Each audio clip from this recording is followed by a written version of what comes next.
Israel এবং middle ইস্টে Israel এবং আমাদের এই দক্ষিণ এশিয়ায় ইন্ডিয়া আজকাল বহু বহু গবেষক বলছেন যে দক্ষিণ এশিয়ার ইসরায়েল আসলে ইন্ডিয়া।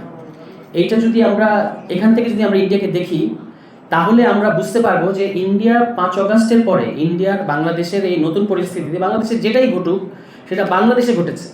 ইন্ডিয়ার এই সিজোফ্রেনিক রিয়াকশনের কারণটা কি এটা আমরা বুঝতে পারবো যদি আমরা বুঝতে পারি যে ইন্ডিয়া আসলে এখানে সাউথ এশিয়ায় একটা ইসরায়েল যেটা মিডল ইস্টে, ইন্ডিয়া হচ্ছে সাউথ এশিয়ায় ঠিক সেই শক্তি। এবং এখন তারা প্রকাশ্যে অখণ্ড ভারতের কথা বলছে, তাদের ইটস নাও অফিসিয়াল যে তারা পার্লামেন্টে কিন্তু অখণ্ড ভারতের ম্যাপ আঁকে। আপনারা যারা জানেন নিশ্চয়ই খেয়াল করেছেন যে ইসরায়েলও কিন্তু একটা গ্রেটার ইসরায়েল প্রকল্প তার আছে। এখন এই অখণ্ড ভারত তত্ত্ব নিয়ে আবার একটা কনফিউশন আছে যে তাহলে কি ইন্ডিয়া আমাদেরকে দখল করে নেবে, মানে ইন্ডিয়া কি বাংলাদেশকে তার মধ্যে ঢুকিয়ে নেবে, এরকম আমার কাছে সেরকম মনে হয় না। আমি সেই পয়েন্টে এখানে বলবো, কারণ কিভাবে ইন্ডিয়ার সাথে আমাদের সম্পর্কটা আমরা বুঝতেছি তার উপর নির্ভর করবে আসলে আমাদের স্ট্র্যাটেজি। এখানে স্ট্র্যাটেজিক পজিশনের কথা বলা হয়েছে, ইজ ভেরি ইম্পর্টেন্ট। এটা ডিপেন্ড করবে যে আমরা আসলে কিভাবে দেখি। তো ইসরায়েলের প্যালেস্টাইন, মানে এখন যেটা ইসরায়েল সেটা তো একসময় প্যালেস্টাইনই ছিল, কিন্তু ধরে নিলাম এটা ইসরায়েল। এর বাদে যেটা আছে ওয়েস্ট ব্যাংক এবং গাজা, এই ওয়েস্ট ব্যাংক এবং গাজা নিয়ে ইসরায়েলের মূল পলিসিটা হচ্ছে, এটাকে বলা হয় কন্টেইনমেন্ট পলিসি। মানে এই জায়গাটাকে কন্টেইন করতে হবে। তো কন্টেইন করার জন্য কী করতে হবে? ইসরায়েল যেহেতু ইহুদি লাইফস ম্যাটার, এবং ওখানে যদি আপনি যদি ওয়েস্ট ব্যাংক এবং গাজায় যদি ইহুদি সৈন্য রাখেন তাহলে আসলে তাদের লাইফের রিস্ক আছে। তাহলে যেটা করতে হবে, এমন একটা শক্তিকে ওখানে বসাতে হবে যারা আসলে আপনার স্বার্থটাই দেখবে, আপনার হয়ে সিকিউরিটিটা নিশ্চিত করবে। এবং অস্ত্র চুক্তির মধ্য দিয়ে, যে বহুল সেলিব্রেটেড অস্ত্র চুক্তি, এই অস্ত্র চুক্তির মধ্য দিয়ে আসলে এই কাণ্ডটাই ঘটেছে। যে অস্ত্র চুক্তিকে বলা হয় যে এটা আসলে ফিলিস্তিনের মুক্তির পয়গাম ছিল ইত্যাদি ছিল, কিন্তু এটা অ্যাবসলিউটলি ননসেন্স। এটা ছিল মূলত ইসরায়েলের হয়ে পিএলও সিকিউরিটি কনসার্নটা দেখবে, এটাই ছিল অস্ত্র চুক্তি। এবং ওখানে পিএলও মূলত দেখবেন আপনি যে যত বিদ্রোহী ছিল, মানে মুক্তি সংগ্রামী ছিল, প্রত্যেককে টার্গেটেড কিলিং করে হত্যা করা হয়েছে এই 94 সালের পর থেকে। এবং এইটাকে আমি আমার কাজের মধ্যে যেভাবে পেয়েছি সেখানে আমি বলেছি যে এটা আসলে একটা জিওগ্রাফি মাইনাস ডেমোগ্রাফি প্রকল্প, যার মানে হচ্ছে ইসরায়েল এই জিওগ্রাফিটা, ওয়েস্ট ব্যাংক এবং গাজা, এই জিওগ্রাফিটা নিয়ন্ত্রণ তার কাছে রাখবে, কিন্তু ডেমোগ্রাফিটার অর্থাৎ এই পপুলেশনটা, এটা তার কাছে একটা বার্ডেন, এই পপুলেশনের দায়িত্ব সে নেবে না। সুতরাং এটাকে এই ধরনের একটা কন্টেইন করে কাঁটাতারে ঘেরাও করে একটা ঘেঁটো বানিয়ে তারপর সেখানে রাখতে হবে। তো ইসরায়েল সেটাই করছে এবং সেটা নিশ্চিত করছে পিএলও। এখন সেম এই জিনিসটা আপনি দেখতে পাবেন, মানে প্রায় সেম, আপনি এসেন্সের দিক থেকে সেম একটা জিনিস দেখতে পাবেন ইন্ডিয়া এবং বাংলাদেশের সম্পর্কের ক্ষেত্রে। আমাদেরকে 3 দিক থেকে কাঁটাতার দিয়ে ঘেরাও করে রাখা হবে, এবং তারপর আমাদের বুকের ওপর দিয়ে ট্রেন তারা নিতে চাইবে, মানে তাদের তারা ট্রানজিট তাদের লাগবে।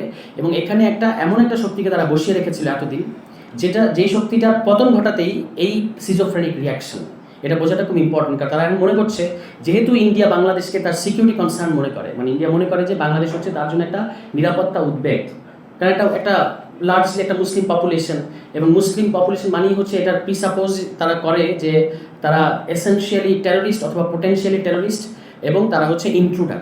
দেখবেন যে বারবার তারা বাংলাদেশি খেদাও এগুলো বলতে থাকে। তো এই দুটো দৃষ্টিভঙ্গি থেকে তারা যেহেতু বাংলাদেশকে দেখে, তাহলে তারা আপনি যদি 47 খেয়াল করেন যে 47 সালে এখানে কী ঘটেছে, 47 সালে কিন্তু তারা আমাদেরকে ভারতের অংশ করতে চায় নাই। এবং আমাদের এখানে অনেকেই মনে করেন যে ইন্ডিয়া সুযোগ পেলেই বোধহয় আমাদেরকে সিকিম বানিয়ে ফেলবে। ইটস নট ট্রু, এটা কখনোই হবে না। কারণ কেন 18 কোটি মানুষের বার্ডেন ইন্ডিয়া নিতে যাবে? তার জন্য আরেকটা ভালো মডেল হচ্ছে যে এখানেই এমন একটা শক্তি সে বসিয়ে রাখবে যে তার হয়ে এই নিরাপত্তা উদ্বেগটা দূর করবে। এবং সেটাই হচ্ছে আওয়ামী লীগ ছিল সেই শক্তি, যারা মূলত এই জিওগ্রাফি নিয়ন্ত্রণটা, কার্যকর নিয়ন্ত্রণটা ইন্ডিয়ার কাছে রাখবে, কিন্তু এই যে পপুলেশন ডেমোগ্রাফি, এটার দায়ভার তো ইন্ডিয়াকে নিতে হচ্ছে না। আমরা দাবি তুলে দেখতে পারি যে আমরা ইন্ডিয়ার অংশ হতে চাই, ইন্ডিয়া কিন্তু কোনোদিন আমাদেরকে নেবে না, তার অংশ করবে না, কারণ এটা প্র্যাকটিক্যাল না। কিন্তু সে এইভাবে রাখবে যেভাবে এখন, মানে এতদিন ছিল যে আওয়ামী লীগের মতো একটা শক্তি এখানে থাকবে, তার হয়ে নিরাপত্তা উদ্বেগ দেখবে। এবং এখন কিন্তু এগুলো পরবর্তীতে কিন্তু বের হচ্ছে যে অনেকগুলো গুমের সাথে ইন্ডিয়া কিভাবে জড়িত, বা ইন্ডিয়ার বিভিন্ন ইন্টেলিজেন্স বা বিভিন্ন বাহিনী কিভাবে এখানে জড়িত ছিল। 7 সিস্টার্স সহ এই আরব অঞ্চলে, এবং এখানে আরাকান আরেকটা নতুন সম্ভাবনা হিসেবে আমাদের জন্য হাজির হচ্ছে, মানে আরেকটা রাষ্ট্র এখানে হতে পারে বা হবে, এরকম নানা ধরনের আলামত এখানে দেখা যাচ্ছে। এই রাষ্ট্রগুলোর বা এই অঞ্চলগুলোর স্বাধীন নেতায় পরিণত হবে ঢাকা, যদি আমরা এই জিনিসটা বুঝতে পারি, মানে হঠকারিতা বাদ দিয়ে যদি আমরা ঠিকমতো বুঝতে পারি। এবং সেখানে এই যে আমরা যে রাজপথে যে স্লোগান দিই, দিল্লি না ঢাকা, ঢাকা ঢাকা, এটা কিন্তু শুধু দিল্লির আধিপত্যবাদ থেকে মুক্ত হওয়ার ব্যাপার না, এটা তো আছেই। পাশাপাশি ঢাকা যে এই এই অঞ্চলের লিডার হবে, এইটারও একটা ইঙ্গিত বা ইশতেহার কিন্তু এই কথাটার মধ্যে আছে। আমাদের উপর যেটা কথা আমি বলছিলাম ইসরায়েল প্যালেস্টাইন প্রসঙ্গে, যে একটা কন্টেইনমেন্ট পলিসি ইন্ডিয়াটা চাপিয়ে দিতে চায়, এবং সেটা যখন হাত থেকে এই গ্রিপটা চলে গেল এবং চলে যাওয়ার কারণেই তার এরকম সিজোফ্রেনিক আচরণ আমরা দেখতে পাচ্ছি। সুতরাং এই প্যালেস্টাইন মডেলটা এখানে সে, বা ওয়েস্ট ব্যাংক, আরও বিশেষভাবে বললে ওয়েস্ট ব্যাংক মডেল সে চাপিয়ে দিতে চায়। এর বিপরীতে আমাদের কাজ হচ্ছে একটা বাংলাদেশ মডেল হাজির করা। এই বাংলাদেশ মডেলটা হচ্ছে আমাদেরকে একটা পৃথিবীর স্ট্যান্ডার্ডে, কোনো ইউটোপিয়ার কথা আমাদের দরকার নেই, পৃথিবীর স্ট্যান্ডার্ডে যে ধরনের ডেমোক্রেটিক স্টেট হয়, একটা সুসংহত রাজনৈতিক জনগোষ্ঠী হয়, সেই ধরনের একটা রাজনৈতিক জনগোষ্ঠী হতে পারে। আমরা সেটা না, আমরা ডিপলি ফ্র্যাকচার্ড, মানে নানা দিক থেকে। এবং আমাদের মধ্যে ইন্ডিয়ার আরেকটা জিনিস আমি একটু বলতে চাইবো, যে ইন্ডিয়ার জন্য সবচেয়ে বেস্ট হচ্ছে এখানে সবসময় সেকুলার বনাম ইসলাম এই বিভাজনটা রাখা, এবং তারা পোস্ট জুলাই এই চেষ্টাটা করে যাচ্ছে নানাভাবে।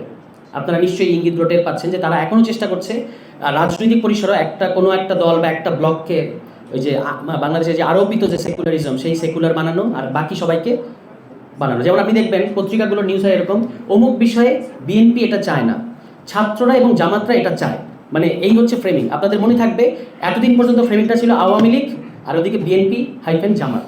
এখন কিন্তু তারা এটা চেষ্টা করবে বিএনপি আর ওদিকে ছাত্র হাইফেন জামাত, মানে এইটা কিন্তু সেই সেকুলার বনাম ইসলামের যে রাজনীতি, সেটা দিয়ে আবার আমাদেরকে ফিরিয়ে নিয়ে যেতে চাচ্ছে। এবং এটা আমরা যদি এটার মধ্যে এই ট্র্যাপে পড়ি, তাহলে আমাদের যে পলিটিক্যাল কমিউনিটি হওয়ার যে প্রশ্ন আছে এবং এই বাইনারিগুলোকে ছাপিয়ে যাওয়া দরকার আছে, সেটা আমরা আসলে হতে পারবো না। তো এইটা আমাদের মাথায় রাখা দরকার আছে। আমি শেষ করবো একটা কথা বলে, যে এখানে অন্য আলোচক যারা আছেন তাদের কথা শুনবো। একটা লাস্ট কথা আমার, ইন্টারেস্টিংলি ইন্ডিয়া বাংলাদেশে জানুয়ারির আগে, এই 24শে জানুয়ারি আগে ইলেকশন চাইতো না। তখন তারা বলেছে বাংলাদেশে ইলেকশন দিলে এখানে ইসলামিক মৌলবাদীরা ক্ষমতায় চলে আসবে, সুতরাং আওয়ামী লীগকে বিনা ভোটে ক্ষমতায় রাখাটাই গণতন্ত্র। এটা তাদের ইন্ডিয়ান এক্সপ্রেসের মতো স্বনামধন্য পত্রিকায় এই প্রতিবেদন ছাপা হয়েছে জাস্ট এই জানুয়ারি আগে। মজার ব্যাপার হচ্ছে এখন এই জুলাইয়ে এখন তাদের প্রত্যেক দিন পালকি শর্মারা পাগল হয়ে গেছে, বাংলাদেশে ইলেকশন দিচ্ছে না কেন ডক্টর ইউনূস, কী চায় ডক্টর ইউনূস, আমরা বুঝতে পারছি না, ইলেকশন দেয় না কেন। এখন তারা কিসের বিরোধিতা করছে? রিফর্মের বিরোধিতা করছে। তখন জানুয়ারি মাসে তারা ইলেকশনের বিরোধিতা করেছে এবং এখন তারা রিফর্মের বিরোধিতা করছে। আমার অবস্থান হচ্ছে যে জানুয়ারি মাসে যে কারণে আপনার জানুয়ারিতে যে কারণে তারা ইলেকশনের বিরোধিতা করেছে, একই কারণে তারা এখন রিফর্মের বিরোধিতা করছে। পুরোটা ব্যাপারই আছে যে বাংলাদেশকে একটা ডেমোক্রেটিক স্টেট হিসেবে দাঁড়াতে না দেওয়া। এই জায়গা থেকে আমাদেরকে ব্যাপারটা বুঝতে হবে। এবং এখানে রিফর্মটাকে, এই কারণেই আমাদের এখন যে রিফর্মগুলো চলছে, আমি সকল রাজনৈতিক দল সহ সকল পক্ষকে অনুরোধ জানাবো যে তারা যেন মানে খুব বেশি এমন তাড়াহুড়া যেন আমরা না করি।